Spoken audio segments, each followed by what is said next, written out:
우리는 믿음대로 살아야 된다라고 도전을 받습니다. 그런데 오늘 앞에서 여러 찬양들을 들으면서 우리는 이런 다짐을 해야 됩니다. 살겠다고 믿는 게 아니라 죽겠다고 믿어야 됩니다. 정말로 우리는 이 교회 문을 나갈 때 살겠다라고 하는 게 아니라 죽겠다고 믿어야 됩니다. 왜냐하면 예수님의 제자로 산다는 것은 내 삶을 포기해야 되기 때문입니다. 내 인생의 계획도 내려놔야 되고요. 때로는 내가 계획한 어떤 것들, 심지어 어떤 사람은 목숨을 걸고 또 어떤 사람은 자기의 재산까지 다 주님 앞에 내어놓습니다. 이것이 믿음입니다. 그런데 믿음은 단순히 나만 믿는 것이 아니라 교회가 세워지고 나서는 나만 믿는 것이 아니라 우리의 후손들, 우리 또 청년회를 비롯해서 심지어 자녀들의 믿음까지 고민을 해야 됩니다. 우리 어린 친구들은 교회에서 이렇게 배웁니다. 하나님이 세상을 창조하셨습니다 라고 배웁니다. 그런데 막상 학교를 들어가면은 그때부터는 하나님이 없는 교육을 받습니다. 하나님이 없는 그런 교육과 과학 과정을 배우기 때문에 이들은 혼란을 배웁니다. 우리는 성경에서 남자와 여자로 세상을 창조했다라고 하나님께서 그렇게 하셨는데 우리는 이번 파리 올림픽에서 여러 가지 이상한 모습을 보았습니다. 교회에서 배운 것과 세상에서 나가는 게 너무나 다릅니다. 그런데 우리는 그들에게 계속 얘기해야 됩니다. 성경대로 믿어야 된다라고. 하나님 뜻대로 살아가려면 거룩하게 살아야 된다, 나를 포기해야 된다라고 얘기하지만 실제로 사회에 나가면 포기하지 않는 사람, 문란하게 사는 사람들이 훨씬 더 잘 사는 걸 보게 됩니다. 뭔가 이상합니다. 하나님이 있다고, 하나님을 믿는다고 우리는 고백하지만 실제로 우리의 자녀들 혹은 우리가 맞닥뜨리는 그 현실은 믿음을 포기할 때 잘 사는 것처럼 보입니다. 그러면 이럴 때 정말로 믿음대로 사는 게 무엇일까요? 요즘의 젊은 세대들을 MZ세대라고도 얘기합니다. 20대에서 30대를 얘기합니다. 그런데 이들의 특징이 뭐가 있냐면 이렇습니다. 진리에 목마르지 않습니다. 그러니까 세상에서 잘 나가는 거를 하는 게 약간 플렉스 한다라고 하는 게 그게 잘 산다고 얘기하는 거예요. 그러니까 지금 여기 있는 게 이상한 거예요. 여기 있으면 이상한 사람들이에요. 지금 세상에서는. 또 태어나자마자 풍족함을 누립니다. 혹시 요즘에 좋은 핸드폰 쓰시나요? 제 아이는 태어나자마자 그 핸드폰을 열어서 쓰는, 요즘 아이들은 태어나자마자 스마트폰을 너무나 당연하게 씁니다. 그러니까 이제 우리는 어떤 숙제가 있냐면 우리가 잘 믿었던 믿음도 가져야 되고 동시에 이 하나님을 너희가 점점 어려워지는 세상에 하나님을 믿어야 돼. 그러니까 너희는 이 세상과 다른 방식으로 살아야 된다라고 하는 어쩌면 어려운 길로 아이들을 밀어넣어야 됩니다. 그런데 그런 믿음을 전수하시겠습니까? 그렇다면 우리 자녀들한테 이렇게 얘기해야 됩니다. 너희는 성공을 향해 가는 게 아니라 더 낮은 곳 포기하러 세상에 나아가야 돼. 근데 부모로서 그렇게 말하는 게 쉽지가 않습니다. 왜냐하면 좋은 자리 가기를 소망하거든요. 좋은 직장에 가면 좋겠거든요. 그러니까 우리는 이제 이 문을 나갔을 때 살겠다 믿으면 안 되고 죽겠다 믿어야 됩니다. 안 그러면 이 세상 사람들한테 보이듯 어쩌면 많은 걸 타협해서 살아야 되는 게 믿음입니다. 이제 여러분들은 결정하셔야 됩니다. 나는 살기로 믿는지 혹은 죽기로 믿는지. 제가 믿음에 대한 고민을 하다가 어느 날 서커스를 보게 되었습니다. 혹시 서커스 보셨나요? 네, 우리 동춘 서커스가 있다고 했는데 제가 한번 봤습니다. 근데 이 서커스를 보는데 너무너무 재밌었어요. 근데 어느 한 장면이 저를 딱 이렇게 마음을 꽉 잡아서 그걸 상상하는데 잊혀지지가 않는 거예요. 그래서 이번 설교 때 꼭 얘기를 해야 되겠다. 우리 교회 본당같이 높은 곳에 사람이 매달립니다. 그리고 저 리본에 사람이 매달려서 이제 상상하셔야 돼요. 매달렸는데 잘 보시면 남자 청년이 있습니다. 한 20살 남짓한. 그리고 그 친구 목에는요 빨간 줄이 하나 있습니다. 근데 거기에 더 무서운 건 여자분이 그것만 매달려 있습니다. 자, 여기서 퀴즈를 내겠습니다. 둘 중에 누가 믿음이 좋을까요? 네, 남자가 믿음이 좋을까요? 여자가 믿음이 좋을까요? 네. 자, 그런데 생각을 해보십시오. 제가 가까이서 봤어요. 앞에서 보는데 표정이 보이는 거예요. 근데 이 남자아이의 표정이 어땠냐면 나는 절대 널 포기하지 않을 거야. 정말 꿋꿋하게 버티는 거예요. 그리고 여자분은요, 밑에 그러니까 볼 수도 없죠. 그렇게 하면서 목에만 딱 매달려서 하는 거예요. 그런데 더 놀라운 믿음의 사람이 한 명 있습니다. 누구냐면 저 빨간색 줄을 만든 사람이에요. 이건 절대로 끊어지지 않을 거야 라고 자기가 목숨을 걸고 만든 거예요. 왜냐하면 저거 하나면요, 보는데 사람이 떨어지면 죽겠다 싶은 거예요. 그러니까 저거를 보면서 야, 살겠다 하면 저거 못하겠다. 근데 저 친구들은 매번 죽겠다 하니까요, 정말로 어느 정도냐면 묘기가 아니라 예술인 거예요. 근데 이게 뭐냐면요, 남자, 여자, 붉은색 줄을 만든 사람이 다 믿음이 있는 거예요. 우리는 각자의 자리에서 뭐 하는 거예요? 믿음대로 싸우는 거예요. 어떤 사람은 저 남자처럼 살아야 되고요, 또 어떤 분은 저 여자처럼 살아야 돼요. 근데 또 어떤 분은요, 보이지 않지만 목숨을 걸고 저 붉은 줄, 내가 만약에 이거 대충 만들면 저거 만든 사람은요, 떨어져 죽으면 자기 책임이잖아요. 이런 게 다 믿음이에요. 이제 그만 보셔도 되겠죠? 좋습니다. 그렇습니다. 믿음이라고 하는 거는 결국은 우리가 살고 있는 그 현장에서 하는 거예요. 어떤 분들은요, 가정에서 믿음을 지켜야 되고요, 자녀들한테 믿음을 전수해야죠. 그런데 또 어떤 사람은요, 정말로 목숨을 걸고 선교지를 가야 돼요. 근데 또 어떤 사람은요, 자녀들한테 혹은 자기 직장에서 그냥 평범하게 살아가는데 어쩌면 그 보이지 않았던 붉은 리본을 만든 사람이 어쩌면 우리 대부분일 수도 있습니다. 보이지 않지만 자기는 거기서 믿음대로 살아가는 거죠. 오늘 읽은 본문인 히브리서는요, 초대교회에 쓰여졌습니다. 근데 초대교회 때도요, 이런 목숨을 건 사람들이 너무너무 많았어요. 왜냐하면 예수님 믿겠다라고 하면요, 끌고 가서 죽었거든요. 그러니까 믿음을 포기하고 싶었어요. 수많은 사람들이 믿음을 포기하니까 그래서 히브리서가 쓰여진 거예요. 뭐라고요? 얘들아, 너희뿐만이 아니라 너희의 수많은 선조들도 목숨 걸고 믿음을 지켰어. 그러니까 너희들도 믿음을 포기하지 말고 끝까지 믿음을 한번 지켜볼래? 라고 쓰여진 게 히브리서고요. 오늘 선포된 히브리서도 마찬가지예요. 오늘날 우리 삶의 현장에서, 예를 들면 직장에서 한번 생각해 보세요. 타협하고 싶죠. 왜냐하면 조금만 눈 감으면 큰 이익이 있을 거라고 생각하거든요. 적당하게 살면요, 우리가 올라갈 수 있을 거라고 생각하니까요. 그런데 요즘은요, 조금만 시간 지나도 대충 산 게 다 드러나기 시작해요. 연예인들이요, 이제 데뷔해서 이제 활동을 하는데 요즘은요, 초등학교, 중학교 때 학교 폭력한 거 다 드러나면서 10년 전의 사건으로 어떤 연예인들도 활동을 할 수가 없어요. 그러니까 믿음은요, 우리 삶의 현장에서 계속 차곡차곡 쌓아갈 거예요. 그러니까 이게 쉽지 않다는 걸 우리는 알고 있어요. 그러니까 우리는 오늘 초대교회 얘기를 잠깐, 그런데 그 초대교회에 했던 본문 중에 오늘은 에녹이라고 하는 분을 가지고 말씀을 나눠보려고 합니다. 근데 이 에녹에 대해서 얘기하기 전에 오늘은 히브리서 11장 6절부터 한번 시작해 보겠습니다. 바로 바른 믿음이 필요하다는 거예요. 히브리서 11장은요, 믿음에 대한 얘기예요. 우리는 히브리서 11장이 믿음에 관한 걸 다 알고 있습니다. 믿음장 하면 히브리서 11장 얘기하고 있죠. 사랑장 하면 고린도전서 13장을 얘기하죠. 그러니까 이런 것처럼 우리는 믿음이라는 건 너무너무 잘 듣고 익숙한데, 그런데 바른 믿음은 무엇인가에 대해서 11장 6절은 이렇게 얘기하고 있어요. 첫 번째는 뭐냐면요, 두 번째 줄 제가 읽겠습니다. 하나님께 나아가는 자는 반드시 그가 계신 것, 그걸 알아야 된다는 거예요.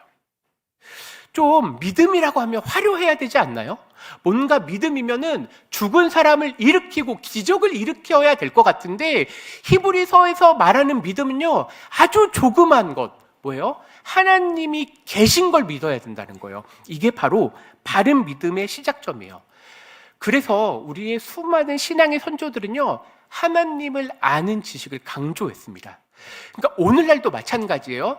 우리는 어떤 하나님을 믿느냐 점검해 보셔야 돼요. 우리는요, 성경에서 계시된 하나님을 믿어요. 그런데 많은 사람들이 어떤 하나님을 믿느냐? 내 형상대로 만든 하나님을 믿어요. 원래 우리는 하나님의 형상대로 우리를 창조받았잖아요. 그런데 우리는 죄악 때문에 뭐라고요? 내 형상대로 만든 하나님을 좋아한다고요. 그래서 내가 만든 하나님은 어떤 하나님이어야 돼요? 돈을 많이 주시는 분이어야 돼요. 뭔가 잘생긴 분, 어쨌든 뭐 예쁜 분, 이런 거를 결혼 기도할 때 어떤 거 놓고 기도하나요? 믿음 좋은 사람 놓고 기도하나요? 안 물어볼게요. 하여튼 내가 아시잖아요. 내가 얘기 알잖아. 그러니까 하나님을 믿는다는 게, 내가 좋아하는 하나님을 믿는다는 건 이상한 믿음이에요. 그러니까 우리는 자꾸 우리 중심대로 하나님을 만들어내면 절대 안 되고요. 성경에 계시된 그 하나님, 그래서 하나님이 계시다는 것. 그러니까 하나님이 계시는데 그 하나님은 어떤 분이냐? 자기를 찾는 자들에게, 즉 하나님께 나아가는 자들에게 상 주시는 분. 요걸 조금 다른 말로 할게요. 하나님께 나아가는 자, 하나님을 아는 자들에게 복 주시는 분이라는 거예요. 놀랍죠? 그러니까 우리는 하나님을 바르게 알고 그 하나님을 찾아가는 게 복이에요. 이게 복이에요. 우리가 근데 기도할 때요, 우리의 신앙을 이렇게 비판할 때가 있어요. 어떤 사람은 기복신앙이라고 얘기해요. 기복신앙이 어려우니까 설명을 한번 해볼게요. 기복신앙은 기가 기도하면 복 주신다가 기복신앙이에요. 근데 우리는 기복신앙 안 해요. 복기신앙 할 거예요. 우리가 바둑 둘 때 복기 하잖아요. 뭐예요? 첫 번째, 복 받아서 뭐 한다고요? 기도한다고요. 이상하죠? 근데 이걸 잘 들어보세요. 우리는 기도할 때 하나님 주세요, 주세요, 복 주세요, 복 주세요 하는 건 우리가 만들어낸 하나님. 그런데 우리는 이미 하나님을 알았기 때문에 하나님이 우리 복 안 주셔도 돼요. 그런데도 불구하고 하나님을 찾으니까 뭐 주신다고요? 복을 주신다고요. 그래서 하나님께 감사함으로 기도하고 하나님께 예배하고 감사를 드리는 복기신앙이에요. 기복신앙과 복기신앙을 잘 구분하세요. 내 기도의 습관을 돌이켜보면 나는 어떤 하나님을 믿는지 우리가 점검할 수 있는 거예요. 자, 그러면 이제 좋습니다. 우리는 이렇게 하나님을 알아가는 기쁨을 알게 됩니다. 칼빈은 그래서 우리 인생의 목적을 뭐라고 얘기했냐면요, 이렇게 얘기했어요. 하나님을 알아가는 게 인생의 목적이다. 우리 인생의 목적을 이렇게 생각해 보신 적 있나요? 나는 무엇인가 성공해야 되고 무엇인가 이름이 널리 퍼져야 되고 이렇게 인생의 목적을 세운다고 생각했는데, 도리어 수많은 신앙의 선배들은 하나님을 아는 게 인생의 목적이다라고 했어요. 소요리 문답에선 이렇게 얘기했습니다. 제가 문을 읽을 테니까 답을 한번 읽어보세요. 사람의 첫째 가는 제일 목적은 무엇입니까? 사람의 첫째 가는 목적은 하나님을 영화롭게 하고 영원토록 그 하나님을 즐거워하는 것입니다. 맞아요. 이게 인생의 목적이에요. 그러니까 오늘부터 우리는 바깥으로 나갈 때 죽는다라고 하는 게 뭐예요? 이건 이거예요. 하나님을 위해서, 즉 하나님 중심의 신앙 때문에 다른 걸 포기하겠다라고 믿는 게 바른 믿음, 그리고 이게 에녹이 믿었던 믿음이에요. 이제 에녹에 대해서 간략하게 한번 얘기해 보겠습니다. 이렇게 얘기했어요. 에녹은요, 반드시 그가 계신 것과 자기를 찾는 자들에게 상 주시는 이심을 믿어야. 근데 에녹이 그랬나요? 라고 물어볼 수 있죠. 근데 두 번째를 한번 볼게요. 에녹에 대한 이제 얘기를 해보겠습니다. 에녹은 히브리서 11장에 등장을 하는데 원래는 창세기에 먼저 등장을 해요. 창세기 5장에 보면은 에녹에 대해서 똑같은 표현이 두 번 나오죠. 뭐죠? 하나님과 동행했다라는 표현이 나옵니다. 그러니까 하나님과 동행함이 이제 믿음하고 어떻게 연관되는지 한번 찾아보도록 해볼게요. 하나님과 동행한다라고 할 때 이렇게 한번 얘기해 보겠습니다. 우리는 어떤 사람을 소개한다라고 하거나 혹은 우리가 자기를 소개해야 되는 자리에서 이제 얘기를 할 거예요. 근데 만약에 누군가 저한테 우리 서영진 목사님은 이런 사람이에요 라고 할 때 저는 이런 말 들었으면 좋겠어요. 원래 멋진데 잘생긴 목사님이에요. 이러면 너무 기분 좋죠. 근데 누군가 믿음이 너무 좋아서 우리 목사님은 하나님과 동행하는 사람이에요. 사실 저는 마음에 와닿지 않거든요. 그런데 성경은 거기에 집중한 거예요. 에녹에 대한 수많은 정보를 생략했어요. 에녹이 돈이 많은지, 그가 어떤 출신인지, 그가 어떻게 외모를 갖고 있는지 전혀 관심이 없고요. 에녹에 대해선 딱 한마디를 두 번 반복했는데 하나님과 동행했다라고 얘기해요. 자, 그럼 이제 생각해 봐야 되겠어요. 우리가 주님 앞에 갈 때 나의 믿음을 평가한다면, 한 줄로 요약한다고 하면 뭐라고 요약하고 싶으신가요? 정말로 에녹처럼 정말로 간략한 표현이잖아요. 하나님과 동행했다? 그게 뭐라고? 그런데 성경은요, 그걸 2번이나 반복하면서 강력하게 이의 신앙, 에녹의 신앙은 다른 게 아니라 하나님과 동행한 신앙이라고 해요.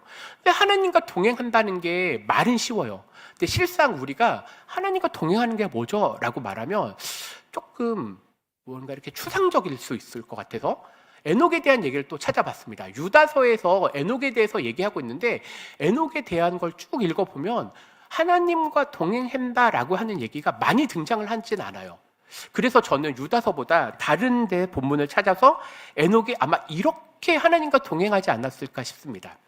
바로 데살로니가전서 5장 16절 18절입니다. 우리 한번 같이 읽겠습니다. 시작. 항상 기뻐하라. 쉬지 말고 기도하라. 범사에 감사하라. 이것이 그리스도 예수 안에서 너희를 향하신 하나님의 뜻이니라. 아멘. 맞습니다.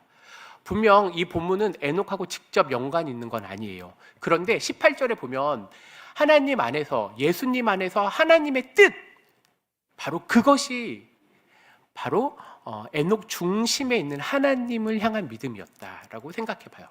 그러니까 에녹은 어떻게 하나님과 동행했을까? 항상 기뻐하고 기도하고 감사했다는 거예요. 이걸 좀 더 축약을 하면요, 이런 거라고 생각해 볼게요. 감사와 기도의 삶을 살았다. 이러면 하나님과 동행한 것 좀 설명이 될까요? 맞습니다. 그러면 이렇게 질문을 이제 드려볼게요.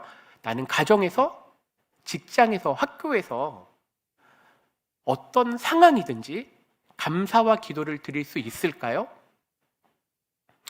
시험에 떨어지신 분들 혹은 진급을 해야 되는데 누락이 되신 분들이 계신가요? 네, 그 순간에도 감사와 기도를 드릴 수 있나요? 분명히 불편한 현실입니다. 그런데 에녹은 그렇게 살았던 것 같아요. 에녹은요, 자기의 삶을 요약했는데 성경에서 하나님과 동행했다라고 얘기했던 건요, 에녹이 화려한 인생, 어쩌면 이 세상에서 성공했던 인생이라고 말하는 게 아니에요. 그는 하나님을 붙잡고 하나님 중심의 신앙을 살았다는 거예요. 오늘 우리는 문 밖으로 나갈 때 작정했어요. 뭐라고요? 사는 신앙이, 사는 믿음이 아니라 죽는 신앙, 죽는 믿음 가지고 살아가겠다라고 다짐하겠다고 약속했어요. 에녹은 그렇게 산 거예요. 에녹은 어떤 상황에 오든지 간에 하나님 감사합니다. 분명히 제 머리로는 이 상황이 이해가 되지 않습니다. 왜 떨어졌는지, 왜 이런 현실이 발생했는지 너무나 인생이 절망적인 상황입니다. 그런데 하나님 감사하겠습니다. 그리고 내가 하나님을 아는 게 복이기 때문에 다시 한번 기도하겠습니다. 주님, 저를 붙잡아 주십시오. 제 믿음대로 가는 게 아니라 하나님을 향한 그 사랑을 가지고 살아가게 해주십시오. 바로 이게 하나님을 향한 절대적 믿음을 가진 우리가 배워야 될, 하나님과 동행한다는 게 바로 감사의 기도입니다. 어쩌면 세상에서 보기에는 가장 어리석고 이상한 그런 사람이었지만 하나님 보시기에는 온전히 하나님 중심적인 그런 신앙이었습니다. 이제 마지막 부분을 얘기하겠습니다. 에녹은요, 하나님을 기쁘시게 하는 사람이라고 얘기했습니다. 이제 믿음과 기쁨에 대해서 연결해 보겠습니다. 앞에서 우리는 어떻게 믿음대로 살 것인가 라고 얘기했죠. 근데 에녹을 중심으로 얘기하고 있었습니다. 바른 믿음이 있어야 된다라고 얘기했습니다. 근데 바른 믿음으로 살아가는 것 중에 우리는 말씀의 중심, 하나님과 동행하겠다, 감사와 기도를 드리겠다라고 했는데 5절과 6절에는 하나님을 기쁘시게 하는 것이라고 얘기했습니다. 근데 이 기쁘시게라고 하는 원래 표현이요, 이렇게도 번역이 가능해요. 하나님을 흡족하게 한다라고 하는 거예요. 오늘 설교 제목이 바로 여기서 나왔어요. 그러니까 믿음은 뭐예요? 내 마음에 기쁜 게 아니라 누가 기뻐하는 거예요? 하나님을 기쁘시게 하고 하나님을 흡족하게 하는 게 바로 믿음이에요. 맞습니다. 하나님을 흡족하게 한다라는 표현을 조금 더 생각해 보면요, 이렇게 생각해 볼까요? 바로 다윗을 향해서 내 마음에 맞는 사람이라고 표현되어 있죠. 근데 내 마음에 맞는다라는 이 원어를 보면요, 아래서 밑에 맞추다예요. 자, 이제 정리를 해보겠습니다. 어떻게 우리는 하나님을 흡족하게 기쁘시게 하죠? 내 중심이 아니라 하나님 중심.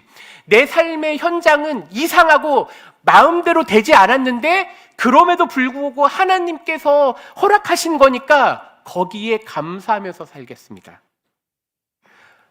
우리 옛날에 110V 120V. 아시죠? 아세요? 좋습니다.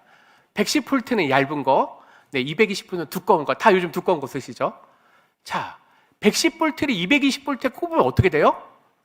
큰일 나죠. 네, 엄마한테 혼납니다. 네. 그런데 110V와 220V에 정확하게 맞춰서 꼽아야 되죠. 이게 마음을 맞추는 거예요. 그러니까 우리는 성경대로 믿음대로 산다라고 하는 건요, 나는 110V의 믿음이에요. 하나님 저한테 이런 상황만 주세요가 아니라 하나님이 220V에다가 구멍을 두셨다면 우리는 앞에 못 꼽아서 거기에 맞춰야 돼요. 이게 바로 바른 믿음, 하나님 중심의 믿음이에요.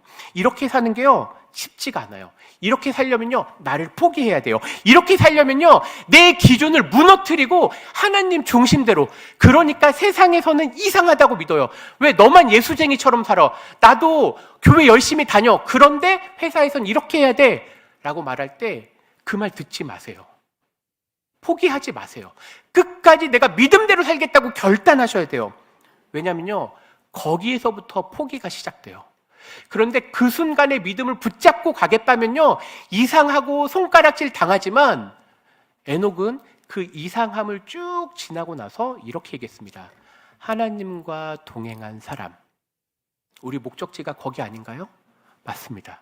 우리 목적지는요 세상에서의 어떤 잘남을 목적지로 하는 게 아니라 하나님과 동행한, 즉 하나님 뜻대로 제가 살겠습니다라고 하는 평생의 그 걸음을 나가는 거예요. 우리는 이런 중심에서 이제 우리 믿음에 대해서 생각해 보았습니다.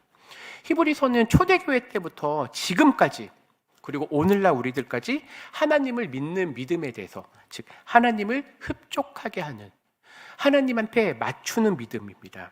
초대교회 때는요 황제를 믿을 거냐 그리스도를 믿을 거냐, 종교개혁 때는요 교황을 믿을 거냐 아니면 말씀의 중심대로 믿을 거냐, 오늘날 이슬람은요 알라를 믿을 거냐 하나님을 믿을 거냐, 저 북한 땅에서는요 김일성 일가를 믿을 거냐 아니면 예수를 믿을 거냐, 목숨을 걸고 지켜지고 있습니다. 그래서 우리는 이렇게 얘기하는 겁니다. 하나님 끝까지 이 믿음을 지키겠습니다. 우리는 앞에서 서커스 얘기를 했어요. 남자의 모습, 여자의 모습, 그리고 보이지 않게 붉은 리본을 만든 사람들이 있습니다. 각자의 자리에서 믿음대로 사는 겁니다. 그거는 하나님이 우리 한 사람 한 사람 가운데 성령을 부어주셔서 자기의 상황에 맞게 바로 그 삶의 현장에서 믿어야 되는 겁니다.